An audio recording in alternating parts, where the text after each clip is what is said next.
The future of Formula One just ripped through Barcelona.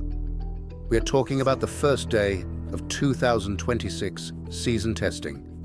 And already, I'm seeing something absolutely staggering.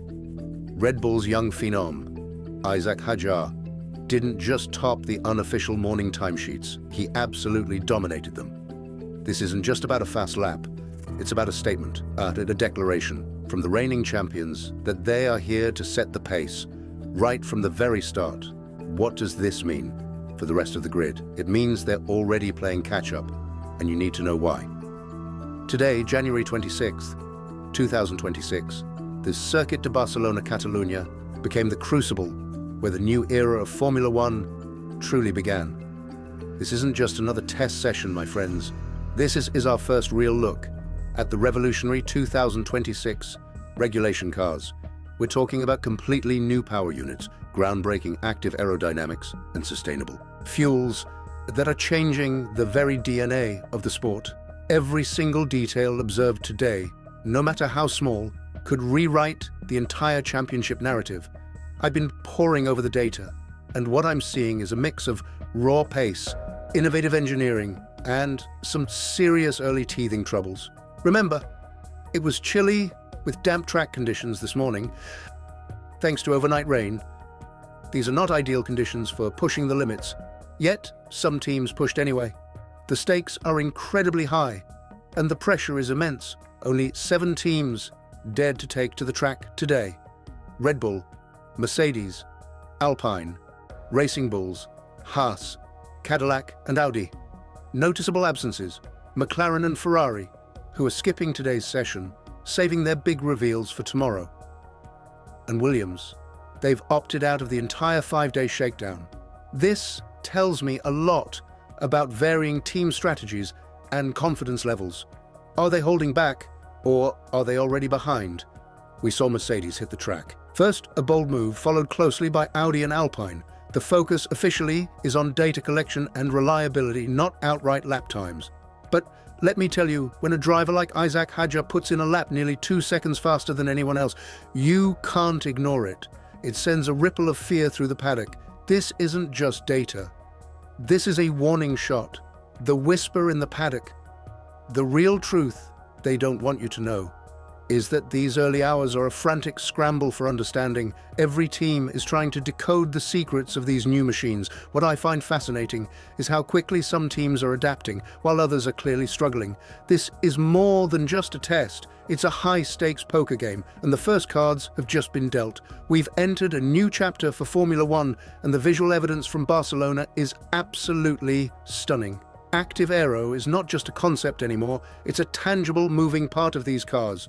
The way these wings are flexing and adapting, it's a ballet of engineering. But what does it mean for driver feel, for racing? We're only just beginning to find out. The implications of these new regulations are staggering. Less downforce, lighter cars, a shift in power unit philosophy. This changes everything. The drivers, the engineers, the strategists, they're all having to relearn Formula One. And day one has given us a shocking preview of who might be ahead in this brutal learning curve. Let's dive into the raw data, the numbers that are making headlines across the globe. Isaac Hadjar, in that Red Bull, delivered a scorching 1 minute, 18.835 seconds. He completed 44 laps, showcasing not just speed, but incredible consistency. Think about it. A rookie on a damp track in a brand new regulation car, setting a benchmark that is almost 2 seconds clear of his closest rival. That is unprecedented. Right behind him, but a significant distance back, was Mercedes' own young talent, Kimi Antonelli. His best time was 1 minute, 20.700 seconds, a full 1.865 seconds slower than Hadjar. Antonelli put in a respectable 55 to 56 laps, which is great mileage for a new car. But the gap, my friends, the sheer chasm between first and second, is the story here. Is this the true pace difference, or is Mercedes holding back? I have my theories, and they lean towards Red Bull having found something truly special. Now let's talk about the drama. Franco Colapinto, driving for Alpine, managed a 1 minute 21.348 seconds, putting him third. But his morning session ended abruptly. He triggered the first red flag of the day, stopping dead on track after just 27 or 28 laps. This is a classic early testing nightmare, and it immediately raises questions about Alpine's reliability and their initial package. What they don't want you to know is the pressure on these young drivers. They are stepping into cars that are fundamentally different from anything they've raced before. Colapinto's stop, though a setback, is a stark reminder of the challenges. Every system, every component is under intense scrutiny, and early reliability issues can derail an entire testing program. But Alpine isn't without innovation. Sources on the ground have spotted unique details on their front wing, differing from its launch livery, suggesting Alpine is aggressively pursuing novel aerodynamic solutions. Is this a genius move or a design flaw that led to their red flag? Only time and more track data will tell. Then came the second red flag, this time courtesy of Gabriel Bortoleto in the Audi. His car came to a halt after just 27 laps, posting the slowest time of the morning at 1 minute, 25.296 seconds. That's a massive 6.461 seconds off Hajar's pace. This was reported as a technical issue, and for a brand new team like Audi entering the sport with so much fanfare, this is a worrying start. Remember, Audi conducted a private shakedown 2 weeks ago, giving them an early advantage in terms of initial track time. They were the first 2026 car to run, so to see them struggling with technical issues on day one of official testing after that head start is a major red flag in itself, pun intended. It shows just how complex and unforgiving these new regulations truly are. And the red flags kept coming. Liam Lawson, for Racing Bulls, brought out the third red flag when his car also stopped on track. Lawson had posted a respectable 1 minute, 21.864 seconds, about 3.029 seconds off Hajar's blistering pace over 42 laps. While the stoppage is a concern, his lap time suggests Racing Bulls might have a solid baseline. But 3 red flags before lunch, that is a chaotic start to the new season. Let's not forget the workhorse of the morning. Esteban Ocon, driving for Haas, led the lap count with an impressive 67 laps. His time of 1 minute 24.520 seconds was not competitive, 5.685 seconds down, but Haas is clearly prioritizing mileage and reliability. In early testing, sometimes finishing is more important than winning. And for a team like Haas, gathering maximum data is paramount. And here's something I found absolutely fascinating. Valtteri Bottas, debuting the new Cadillac team, posted a 1 minute 24.651 seconds over 33 laps.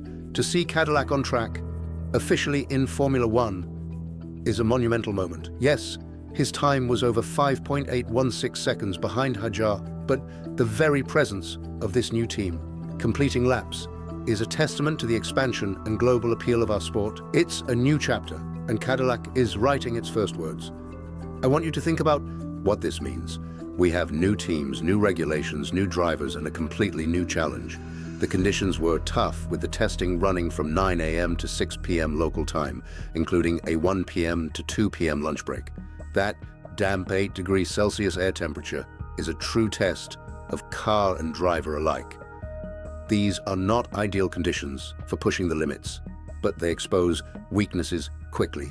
We also need to talk about the hidden details, the things the cameras might not fully capture. My sources tell me they observed diffuser designs on Mercedes and even Ferrari, based from their prior runs, that include a novel hole or gap. This is a fascinating interpretation of the rules, potentially allowing for significant aerodynamic gains. This is the kind of cutting-edge innovation that could define the 2026 season. Speaking of Ferrari, weren't on track today, saving their debut for tomorrow. And Ferrari's new car has generated buzz ahead of their track debut. That's right, the images of Hamilton in the new Ferrari, even for a shakedown, are still reverberating. It's a tantalizing glimpse of what's to come, and it adds another layer of intrigue to McLaren and Ferrari's decision to skip today's action. Are they confident or are they hiding something? So, what have we learned from this tumultuous morning session? We've seen Red Bull, or at least their junior driver, absolutely fly. We've seen Mercedes put in solid mileage, but with a significant pace deficit. We've seen multiple red flags signaling the inherent unreliability of these complex new machines, and we've seen pioneering aerodynamic solutions that hint at the ingenuity and desperation of the teams. The afternoon session is ongoing, and I can tell you, everyone in the paddock is watching every single detail. Here's the truth about what day one of Barcelona testing has revealed, and it's a truth that will send shockwaves through the Formula One world. This isn't just about lap times. It's about the very foundation of the 2026 season. What I believe we've witnessed is a clear, early indication of who has truly grasped these revolutionary new regulations and who is already struggling to keep up. The biggest takeaway, the headline you must remember, is the dominant performance of Isaac Hadjar and Red Bull. His 1 minute, 18.835 seconds lap time isn't just fast, it's a statement. It suggests that Adrian Newey and his team have once again found a way to exploit a new rulebook, putting them firmly in the driver's seat. This changes everything for the teams hoping to challenge for the championship. They now know the benchmark is set, and it's incredibly high. But what about Mercedes? Kimi Antonelli's second-place finish, despite the large gap, combined with his high lap count, suggests a strong, reliable package. What I think we're seeing here is Mercedes prioritizing understanding and consistency before unleashing outright pace. They're playing a longer game, but that gap to Red Bull will be a serious concern behind closed doors. The pressure on Antonelli to perform, to close that gap, is immense.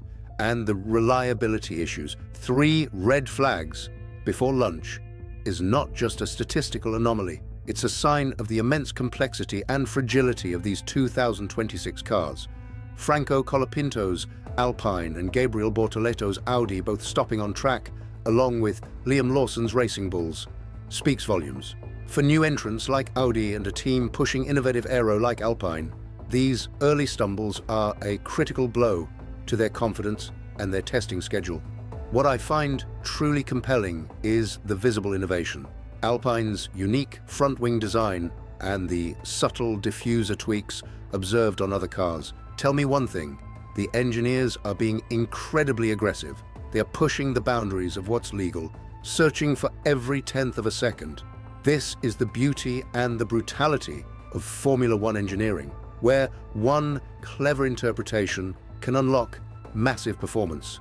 The debut of Cadillac, with Valtteri Bottas at the wheel, is also a monumental moment. While their pace was modest, their presence and ability to complete laps are a positive sign for the sport's expansion. It adds another layer to the competitive landscape, another team fighting for every position. This is the future, and it's exciting to see it unfold. So, where does this leave us as we look ahead? Day one has given us a thrilling, chaotic, and utterly revealing glimpse into the 2026 season. Red Bull looks formidable. Mercedes has a solid, if currently slower, package. New teams are finding their feet, and some are stumbling hard. The active aero and new power units are clearly creating a whole new set of challenges and opportunities. My personal take: the next few days of testing are going to be absolutely critical. Today, we saw the raw potential and the immediate pitfalls. Tomorrow, day 2, McLaren and Ferrari will finally hit the track, and I expect them to shake things up. Will they match Red Bull's pace, or will they too be behind the curve? Will the reliability issues persist, or will teams start to iron out their problems? And this is just the beginning, my friends. This is the first chapter of what promises to be one of the most unpredictable and dramatic Formula One seasons in recent memory. The battle lines have been drawn, the early shots fired, and I promise you, we will be here. bringing you every single breaking detail as the 2026 season prepares to explode onto the world stage. You won't want to miss what happens next.